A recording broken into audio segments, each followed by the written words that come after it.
அஸ்ஸலாமு அலைக்கும் வரஹ்மத்துல்லாஹி வபரகாத்துஹு. ரெண்டு துவாவையும் அதன் அர்த்தங்களையும் பார்க்கலாம். இந்த ரெண்டு துவாவும் எதுக்கு ஓதுறங்கிறதையும் பார்க்கலாம். ஒரு மனிதனுக்கு உடலில் சோம்பல் ஏற்படுறதும் ஒரு வகையான நோய் தான். அந்த சோம்பலை நீக்கிறதுக்கான துவாவை பார்க்கலாம்.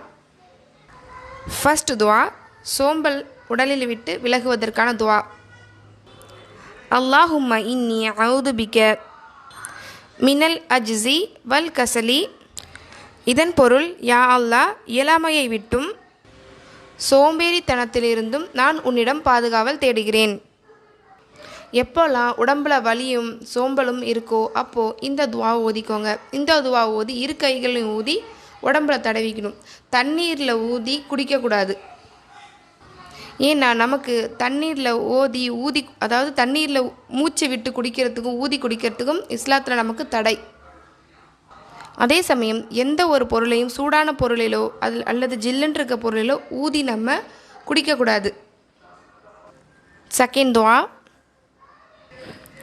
நபி அய்யூப் அலைஹிவஸல்லம் அவர்கள் ஓதிய துவா. அவங்க 18 வருஷம் நோயோடு இருந்து அல்லாஹ்வை ஒரு நாள் கூட குறை சொன்னதில்லை.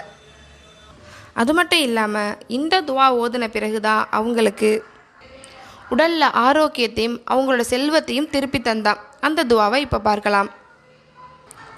ரப்பி அன்னி மஸ்ஸனிய துர்ரு வ அன்த அர்ஹமுர் ராஹிமீன். இதன் பொருள், என் இறைவா, நிச்சயமாக நோயினால் ஆன துன்பம் என்னை தீண்டிவிட்டது, மேலும் நீயோ கிருபையாளர்களுக்கெல்லாம் கிருபையாளன், அதாவது ஆரோக்கியத்தை கொடுக்குறவன் அப்படின்னு சொல்லி அல்லாட்ட அந்த ஒரு துவா மட்டும் தான் செஞ்சாங்க.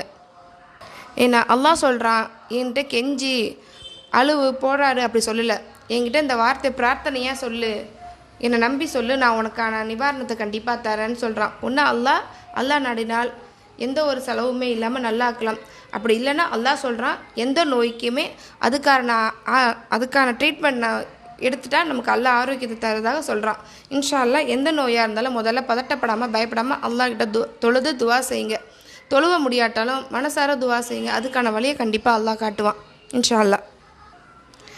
இந்த துவா சூரா அன்பியாவில் அத்தியாயம் 21 வசனம் 83 இருக்குது. அதாவது நபி அய்யூப் அலைஹிவஸல்லம் அவர்கள் ஓதுனது.